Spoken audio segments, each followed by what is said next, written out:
I wish this was a video I didn't have to shoot, but here I am. So we're going to test, mainly for my own mental well-being, and just in case I need to submit any of this equipment to the insurance company to get repaired.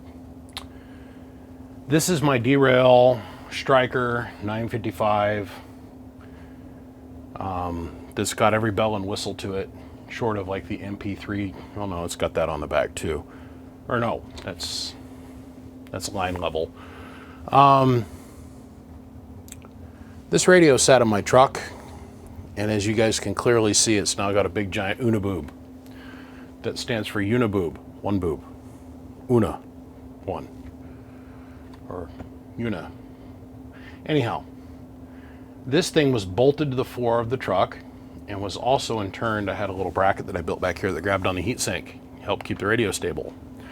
It sat like that.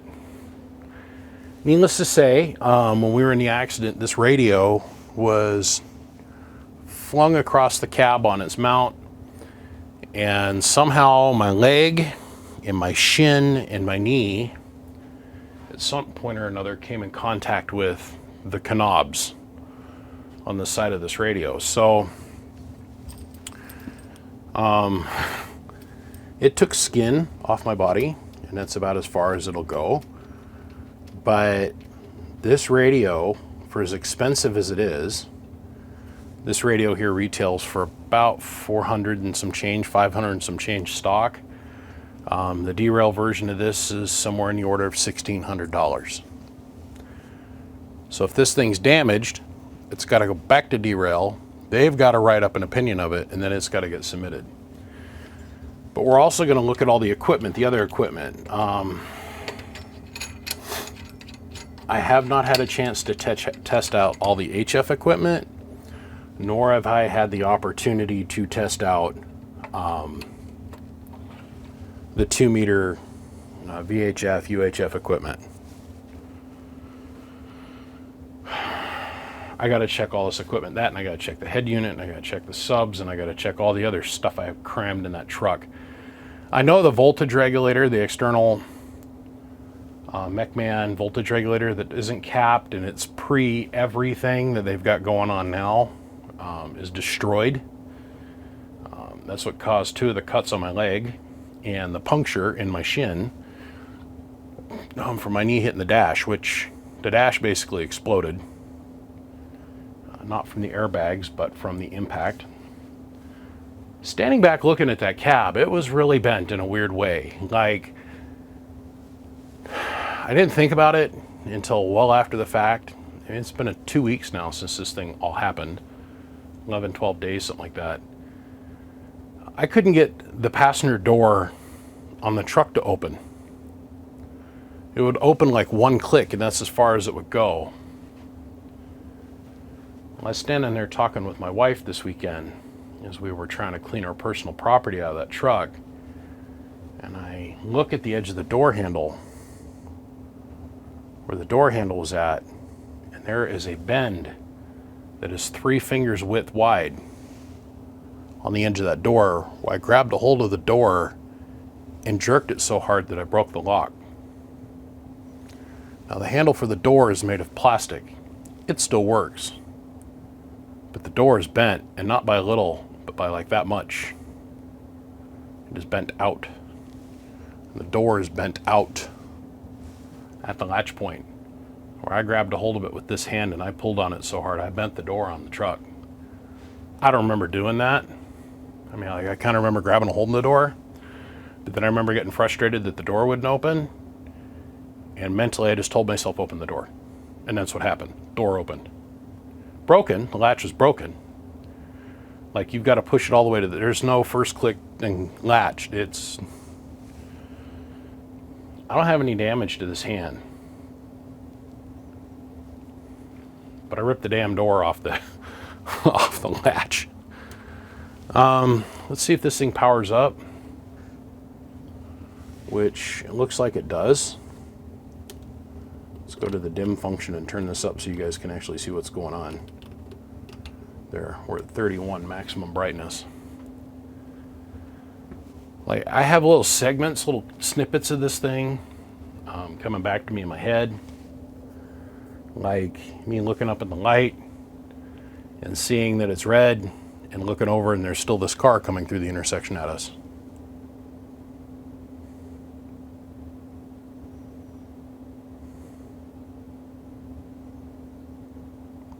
I guess we've all got our burdens to carry in this world. Okay, let's get on with testing the equipment. So let's grab this 100-watt element and this 100-watt element. We're going to go ahead and we'll pull the 100 watt out of here. I'll pull the 100 watt out of here. I mean, I can see bending a door on today's aluminum trucks. I can. Because today's modern truck is basically built of garbage, right? They have to make the truck so big these days because, you know, we did this whole EPA green emissions thing. It has nothing to do with how many miles the truck goes. I mean, that's what all the politicians and the environmentalists and all that stuff talk about. But really what it works down to is the actual displacement of the vehicle as its size versus actually its footprint, a CO2 footprint.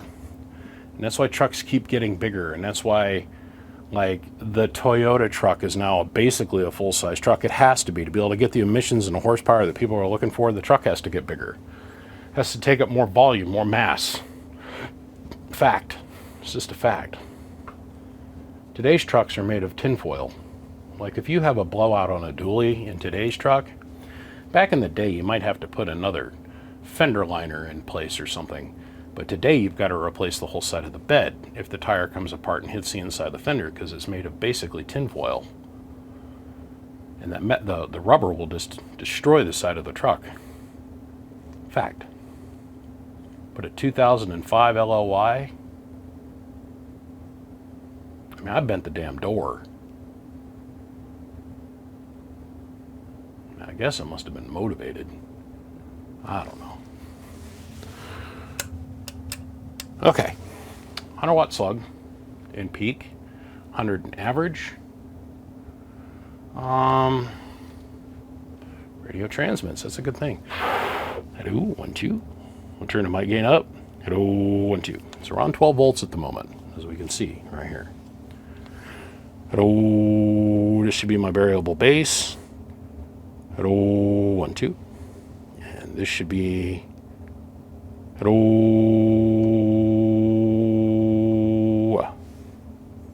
should be my variable bird.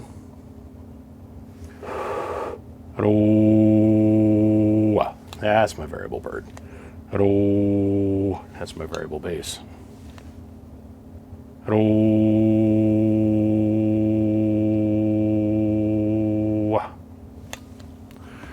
let's run our voltage up.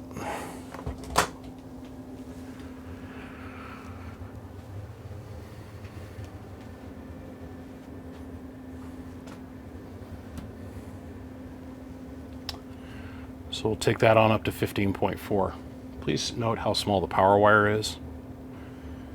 They really suggest that we do something bigger, like 8 gauge coming to the radio. I don't have that wired into my bench. This is standard 14 gauge stranded, which is probably like 16 gauge Chinesium wire, you know what I mean? Hello, 1, 2. Okay, so we're getting 100 plus watts out of it. Hello, 1, 2, 1, 2. We're getting 120 watts. Hello, our 40 bird out of it. Hello,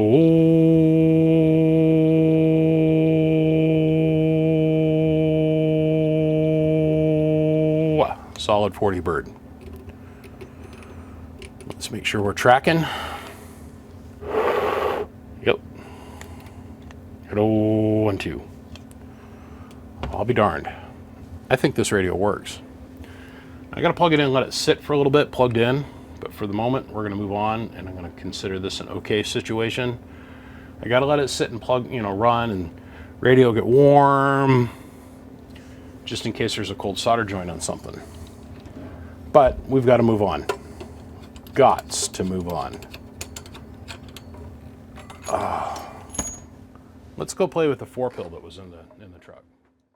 So this is the driver for the 16 pill. I wasn't able to get a cabinet made in copper, so we did a paint job on this. It's actually aluminum. There's a nick here, a couple little scuffs here, but this is interesting. If we look down here, we can see on the Hakko strainer leaf that that wire has been pulled out a significant amount.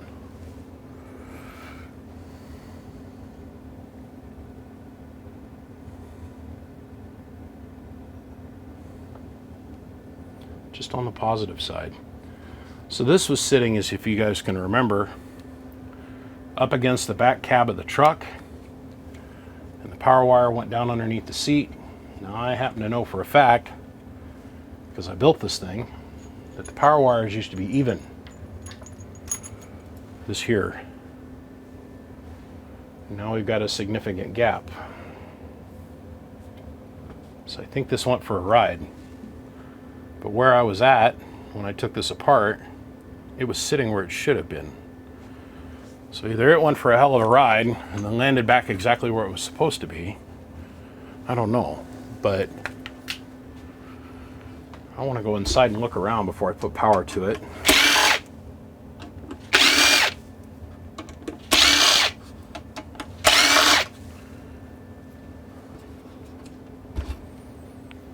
Power wire being yarded out. There is not a lot of slack on the inside of the cabinet. So, worst, it ripped the distribution board off the inside, and we can fix that. We've got a nick here, and a chip here. But we're not there.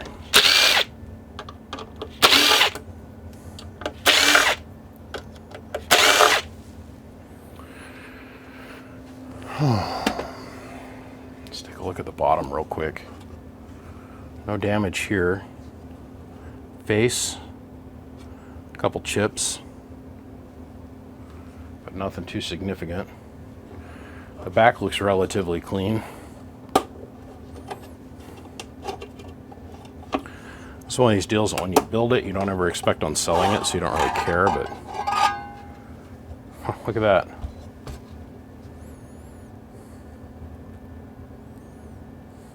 It's all in shape. Lids of the transistors are still there. This isn't yarded too far out of place, so let's back this off a little bit.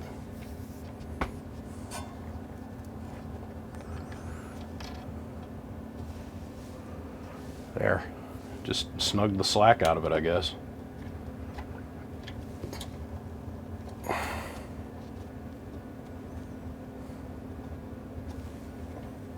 Still a little bit of a kink in the positive wire. But I mean, but look at how big of wire I got stuffed inside these transformers and stuff. Right? Maybe there's a little bit of extra shidiggity going on the inside on this that I, you know, because it's personal. This was a personal amp to me. Was. I never want to see it again. I really don't. It can go to some other place. I'll build a different amplifier. Put all this work into building this stuff for this truck and putting it all in there, and never even got to use it in a month and a half after I install everything. Somebody runs a red light and hits me. So, needless to say, I'd really rather this just go to somebody else that's going to appreciate it and love it for what it is. Because me personally, I want to throw it in the trash. Just move on. But at the end of the day, I know there's somebody out there that would love, is absolutely dying that I would do something like that. I just don't care.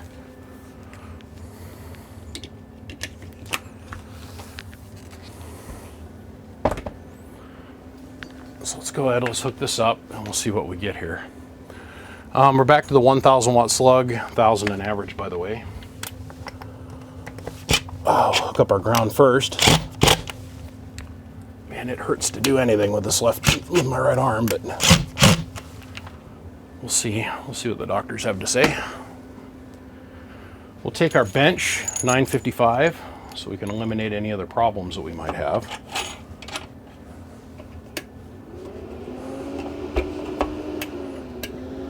Okay, so fan's working. Let's take the 955 and throw a carrier through it and see if we can talk through the box. Oh yeah, 1, 2, 1, 2. So let's go up here. Hello, 1, 2, 1, 2. Okay. We can pass RF through the amplifier, no big deal. Let's see if it works. Hello, 1, 2. Let's go back down to 1X. Hello, 1, 2, 1, 2. Makes 850 watts, just like it's supposed to. Hello, 1, 2. Hello, 1, 2, 1, 2, 1, 2. 1, 2, 1, 2. Our input SWR is beautiful. 1, 1, 1, 1, 1, 1, 1, 1, 1, 1. Okay. So this amplifier is working. This amplifier is working just fine. Oh, and we'll set this aside for a moment and put all the screws back in it. Let's see what else we got going on. So this amp is a one-of-one creation, right? This is the all copper amp. I had this in the back seat of the truck. It's so heavy, I don't know. The way it was situated, it couldn't really move. But still, I gotta pop it open and take a look. Why is this a one-on-one creation? Well, cost. This is what happens when you throw entirely too much money at one project. This amplifier has been featured in many, many, many other YouTube videos by many, many, many other content creators. For a lack of a better term to describe the inside of this amplifier, it is art, is the term that I would use. It's got 16 Toshibas in it, legit Toshiba transistors in it. I built this and then sold it to a friend of mine, who then he ran it for a little bit, and then he sold it back to me, and now it's here again. And I was running it in the truck just to have a 16 pill. Never was able to get all the RF out of the truck. I go to fire this thing down and it would freak the computer out completely. Never had an opportunity to get back and figure out what was going on there, but this thing is art. The cost of the cabinet, it being solid copper, the custom board, the custom heat sinks, the custom lid. This thing weighs probably 4 times what a normal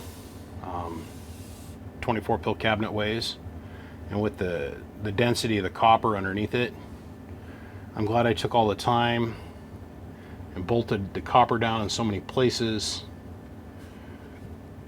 I was really concerned that when I opened this up, I'd have a transistor or two without a lid on it.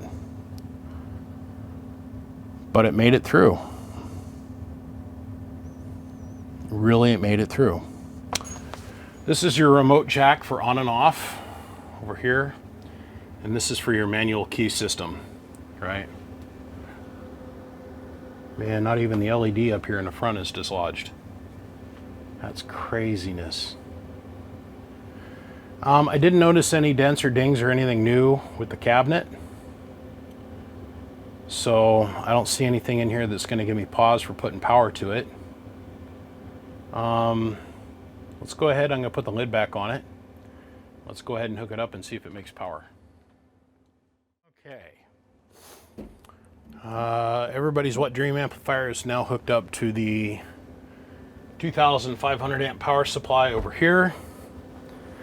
Let's go ahead and turn that supply on. Turn the fans on. Amplifier we're gonna leave in the off position. Just like so. First, let's do the pass-through on it. Hello, 1, 2, 1, 2. So the radio can make it right through, no problem. Hello, 1, 2, 1, 2, 1, 2. No input or no pass-through reflect whatsoever. So it tells me the contacts on the relay are still good. It's over 1,000 watts with just 120 watts of drive. is what we should expect anyhow. Hello, about 400 bird.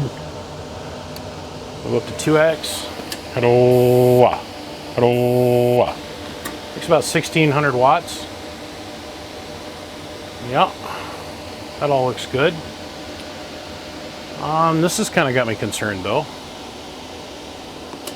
Hello, input tune's a little bit high, so I might need to revisit that. For the moment, let's go ahead and disconnect that.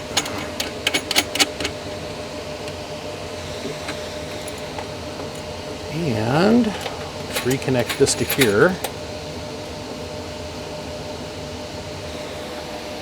Shut this down. Hello, 1 2 1 2. All right. Hello, 1 2. Yeah, about the same. So we're gonna put hello. There's our 850 drive in. So we'll take this down to 5x. Hello, 1 2 1 2. Yeah. Just about buried a 5,000 watt slug in a corner. Let's take this 1,000 watt slug out. I bet you that will be somewhere around 2,000 bird-ish. So,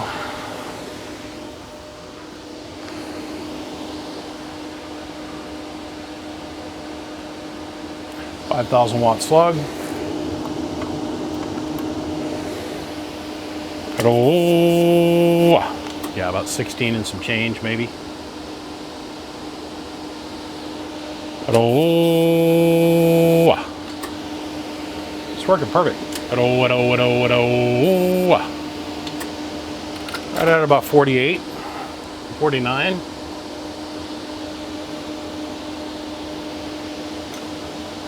Hello, audio. Now from where I'm looking at it from over here, it looks like 5,000 on the button. But I know the way you guys are looking at it, you're seeing about 48, 49. Which is about what it should do.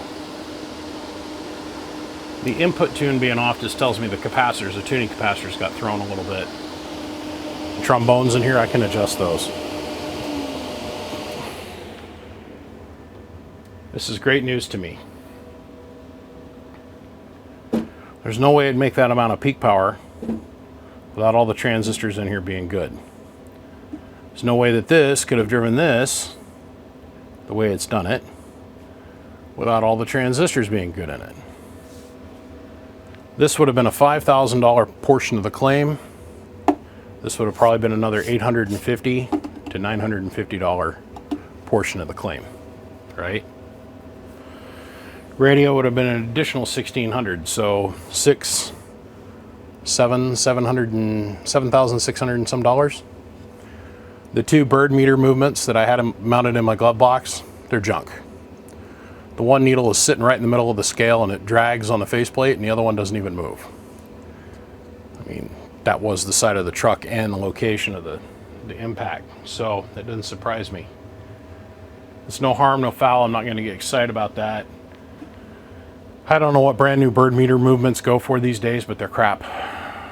Compared to the old ones, they're not as great. They're the same cheap Chinesium that we can buy off eBay or from, you know, out of New York or whatever.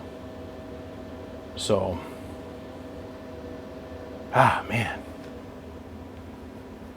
I don't want to sell this one. I want to sell this one for sure. But if somebody offered me the right amount of money, I'd let this one go. It'd have to be north of 4,800 for this. And this one here, I'd probably want 750 for it. Man, that makes me happy. There is hope at the end of the rainbow for this situation.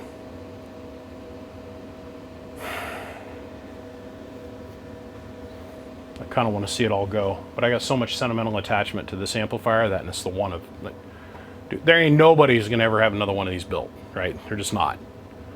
I mean, if somebody called up ICA and paid them enough money, they might be able to punch you down a cabinet. I don't know, but I'm just saying, me personally, I don't see this getting built ever again.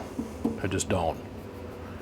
But I've got a old Messenger here that I'm going to restore, and I think I'm going to put it in whatever the new truck is. So this technically doesn't have a home, and this definitely doesn't have a home. It's got to go. Got to go. So if you're interested, give me a call, shoot me a text, hit me up. That's the number. I just might make your day. Definitely for sure. Most likely not, unless somebody throws a lot of money at me. So, just saying. All right, on that note, I'm out of here.